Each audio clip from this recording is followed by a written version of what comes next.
Siapa bilang Marvel flop? Siapa bilang awal kehancuran Marvel? Yo, what's up guys, welcome to Daily Screen. So, jadi kita udah nonton The Marvel. Jadi gue agak ketawa yang banyak orang bilang awal kehancuran MCU dan sebagainya gitu. Aduh, MCU mah gak ada hancur-hancurnya gitu ya. Termasuk juga dengan DC dan juga genre superhero tentunya. Tapi memang sejak pandemik menyerang, itu memang industri perfilman khususnya memang lagi lelah-lelahnya gitu ya. Terutama untuk franchise-franchise besar kayak Fast and Furious, kayak franchise-franchise dari Disney gitu itu kebanyakan lelah. Jadi mereka lagi mencari cara untuk keluar dari itu. Jadi kasih kesempatan lah gitu ya. Terutama juga Marvel juga cukup lelah. Apalagi perpindahan dari Infinity Saga ke Multiverse Saga itu kan bener-bener butuh penyesuaian lagi. Penonton yang biasanya nonton film-film ringan kayak The Marvel lah. Film-film The Marvel gitu kan. Mereka nggak mau jelimet soal multiverse lah. Percabangan, branch timeline, Earth 616, Earth 838 itu. Mereka nggak mau mikir sejauh itu. Mereka cuma pengen nonton, oh gitu selesai gitu. Nah, menurut gue itu sih pakem yang harus dibawa Marvel supaya semua orang ngerti gitu ya. Nah di sini mereka udah mulai keluar dari struggle mereka. Memang iya gue akui bahwa Marvel di awal-awal mulai dari WandaVision sampai ke Ant-Man and the Wasp Quantumania lah pada puncaknya gitu banyak yang mengecewakan. Tapi pada intinya cerita-cerita mereka tuh masih banyak banget, apalagi ke depan ada Fantastic Four, kemungkinan ada X-Men gitu. Karena itu nggak ada matinya men, jadi kalian jangan khawatir buat teman-teman yang mungkin nggak tahu apa-apa. Kok Marvel dibilang flop, kok Marvel dibilang bakal hancur, meninggal gitu. Enggak, tenang, enggak gitu ya. Nah, sekarang mari kita balik ke The Marvel, nggak usah julid-julid dulu ya gitu. Nah, buat teman-teman yang nggak ngikutin The Marvel ini ceritanya tentang apa, The Marvel ini diawali dengan kisah kelanjutan dari Brie Larson di luar angkasa setelah kejadian Endgame, setelah dia berjuang, setelah Captain Marvel yang pertama, Brie Larson ini tinggal di luar angkasa sendirian. Akhirnya bersama Gus gitu ya. Dan di situ di film ini juga dijelaskan kenapa Captain Marvel kok bisa bareng sama Gus, sedangkan Gus terakhir kan ada di bumi, ada di rumahnya Monica Rambeau gitu ya. Di sini dijelaskan dengan sangat bagus ya. Tapi suatu saat tiba-tiba kita dijelaskan bahwa Kree ini setelah Captain Marvel ini menyerang Kree, menyerang Supreme Intelligence yang merupakan basis AI yang menghidupi planet tersebut, ternyata Kree setelah dihancurkannya AI itu malah mereka sangat kesusahan. Berbanding terbalik dengan realitas kita, bayangan kita bahwa Kree itu bakal menyerang Skrull, bakal bla bla bla bla, kekuatannya luar biasa. Ternyata di sini diperlihatkan bahwa Kree itu mengenaskan. Mereka nggak ada matahari, untuk menghirup udara pun mereka harus menggunakan alat, kekeringan di mana-mana gitu ya. Itu salah satu dampak dari dihancurkannya Supreme Intelligence ini oleh Captain Marvel. Di sinilah kita akan melihat mulai berdatangan para villain-villain baru, salah satunya Dar-Benn yang tiba-tiba mendapatkan kekuatan cahayanya. Itu gue gak mau spoiler karena ini non-spoiler ya.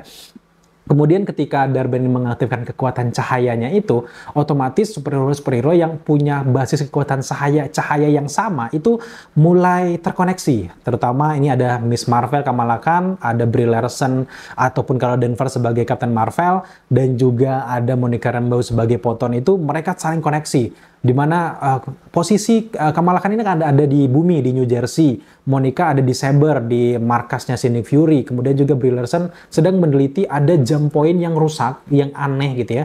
Jadi tiba-tiba ketika mereka mengaktifkan kekuatan, plum, pindah. Captain Marvel tiba-tiba belum pindah ke bumi. Si Kamala Khan tiba-tiba pindah ke posisinya si Monica Rambeau yang lagi di luar angkasa. Itu asik banget melihat mereka. Dan inti dari film ini adalah penyelesaian bagaimana mereka bisa menyelesaikan masalah jam perpindahan dari kekuatan mereka. Dan kita akan melihat bagaimana The Marvel bersatu untuk mengalahkan Dar-Benn, karena Dar-Benn ini demi Kree ini bisa hidup lebih baik, dia ngambil semua kekayaan-kekayaan alam di berbagai lokasi, ngambil air, ngambil matahari, ya itu bahaya banget. Dan di film ini kita akan melihat bagaimana kerjasama antara The Marvels ini untuk mengalahkan Dar-Benn, dan wow, itu keren banget gitu ya. Mungkin sebagian kalian udah tahu lah gitu bagaimana sinopsisnya, tapi sekarang setelah menyaksikan film ini, dari segi plot cerita menurut gue nggak ada masalah ya, karena memang konsep dari Marvel kan dari awal ringan, mudah dimengerti, kayak ginilah ceritanya gitu ya. Tapi memang ada beberapa inti, gue nggak mau keluar lari dari kenyataan itu, karena memang ada beberapa plot cerita yang ternyata kayak di cut gitu, cepet gitu. Bub, tiba ke sana, tiba-tiba ke sana, tiba-tiba ke sini gitu. Itu iya bener ada, tapi gue memahami banget itu adalah keputusan akhir dari tim untuk memotong adegan itu. Dan jadinya kayak gini gitu. Jadi film dengan durasi tersingkat yang ada di MCU, gue pasti ini adalah keputusan yang sangat tepat karena nantinya mungkin kalau ditambahkan adegan tersebut jadinya kayak bertele-tele, jadi makin rusak aja nih cerita gitu ya. Dan pada intinya adalah The Marvel ini punya cerita yang simpel, mudah dipahami dan enjoy. Gue nanya sama orang-orang yang nonton gimana pendapat kalian gitu ya, dan mereka enjoy banget, termasuk juga dengan orang rumah gue gitu. Dia nggak terlalu ngikutin The Marvel, tapi ketika gue tanya enjoy nggak, wah seneng banget, akhirnya gue bisa nonton The Marvel, kayak nonton MCU lagi dengan sewah ini. Gue jadi pengen nonton 2 kali 3 kali gitu. Nah, poinnya adalah di situ men, kita nggak perlu mikir harus kayak gini, si paling CGI, si paling teknik, tapi pada akhirnya untuk membuat sebuah film adalah untuk menghibur orang. Apakah terhibur? Banyak orang yang bilang bahwa The Marvel terhibur. Karena jujur dari segi cerita, kalau kita sebagai kritikus dan sebagainya, iya memang ada beberapa kekurangan, tapi kekurangan itu masih sangat bisa dimaklumi karena film ini menyenangkan dari awal sampai akhir. Menyenangkan iya, tapi apakah bagus? Menurut gue bisa lebih bagus lagi kalau mungkin durasinya lebih ditambah lagi dan ditempel lagi. Karena jujur dari awal sampai akhir ada beberapa plot hole yang menurut gue kayak salah satunya kayak perpindahan kekuatan mereka. Ada beberapa momen dimana ketika Captain Marvel ini mengaktifkan kekuatannya, kok nggak pindah sama si Miss Marvel ataupun Monica Rambeau? Itu yang menjadi banyak pertanyaan orang kan. Nah, jauh-jauh hari ini setelah gue renungkan lagi, oh masuk akal, karena mereka ini sempat latihan sebelum bertarung dengan Darben bagaimana mengendalikan perpindahan itu. Jadi ada alasannya.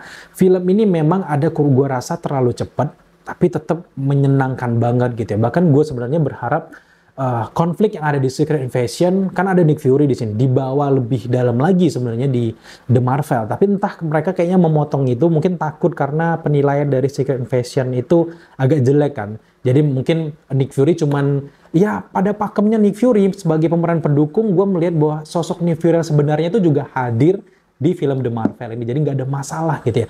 Kemudian juga gue suka development karakter dari Brie Larson sebagai Carol Danvers ataupun Captain Marvel.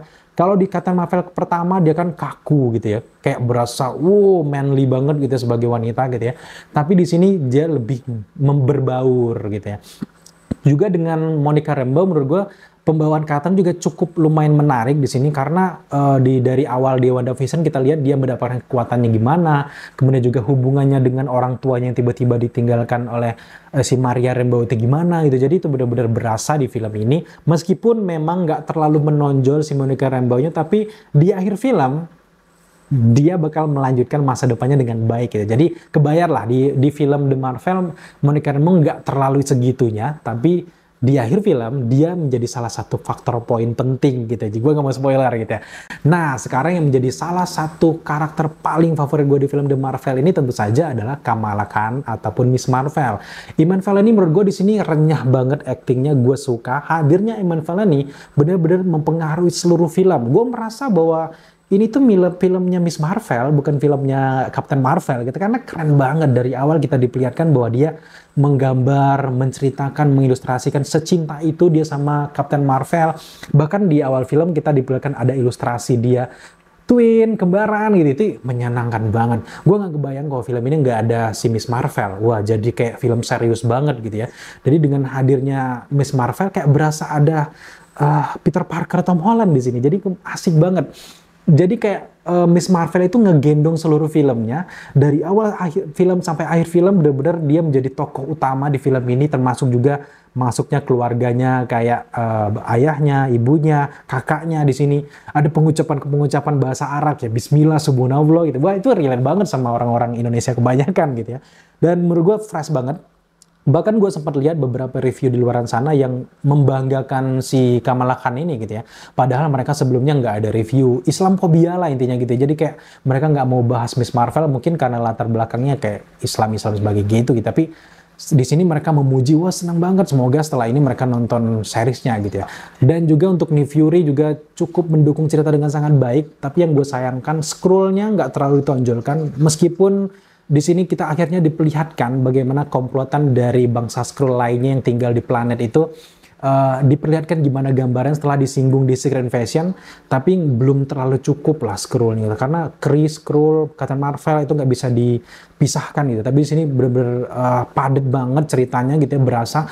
Kemudian juga yang gue kurang suka juga adalah penggambaran dari Park Seo Joon sebagai Prince Yen di sini belum ditonjolkan dengan baik sebenarnya, karena saking kerennya gue pengen lebih gitu ya, apalagi kayak drama-drama bagaimana tarian, bagaimana komunikasi nyanyian mereka itu kayak masih berasa ada lip syncnya, tapi ya udah nggak masalah. Tapi yang gue kurangkan adalah nggak diperlihatkan bagaimana detik-detik awal si Captain Marvel datang ke planet itu, ke Alatna ya, ke planet Alatna itu gimana, cuma diperlihatkan sekilas aja. Tapi ya balik-balik lagi, ini mungkin biar filmnya cepet gitu ya kan, biar memotong-memotong, intinya adalah perlawanan mereka dengan Darben itu ya. Jadi ada banyak sekali hal-hal menurut gue harusnya lebih panjang nih, jadi lebih bagus nih, tapi ya udah gitu ya.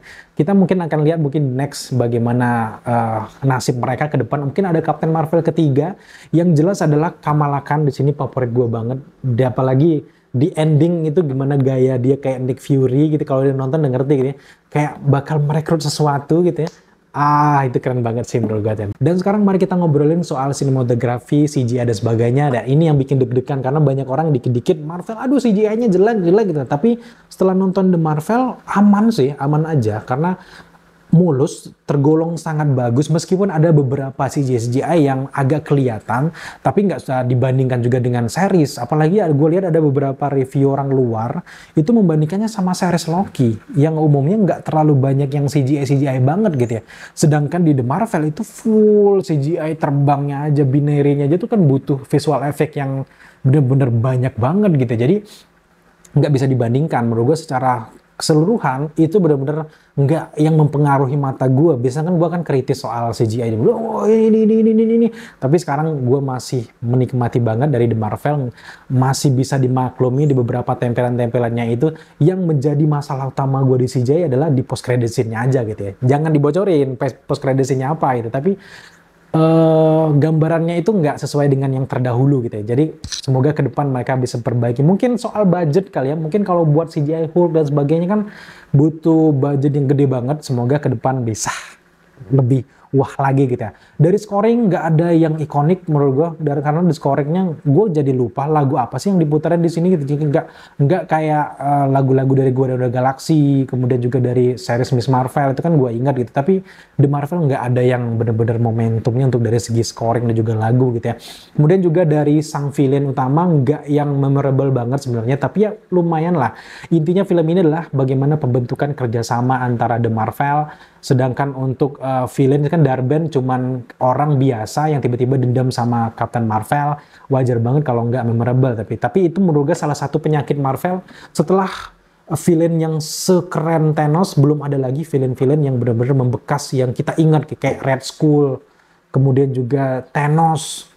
Itu sampai sekarang belum ada villain yang benar-benar membekas. Mungkin sekarang mereka lagi development Kang the Conqueror dan juga sebagainya, tapi sejauh ini belum ada villain Marvel di film-film mereka terutama yang terlalu jadi kita ingat kebayang-bayang. Itu enggak, itu kelemahan mereka. Semoga ke depan mereka bisa perbaiki gitu ya. Dan chemistry antar karakter menurut gue udah bagus banget. Hadirnya Kamala Khan lagi-lagi menggendong semuanya gitu guys ya. Dan juga sebelum menonton, buat teman-teman yang nggak ngikutin series Miss Marvel, nggak ngikutin series WandaVision, nggak ngikutin Captain Marvel, tenang, kalian masih bisa sangat mengikuti cerita film ini.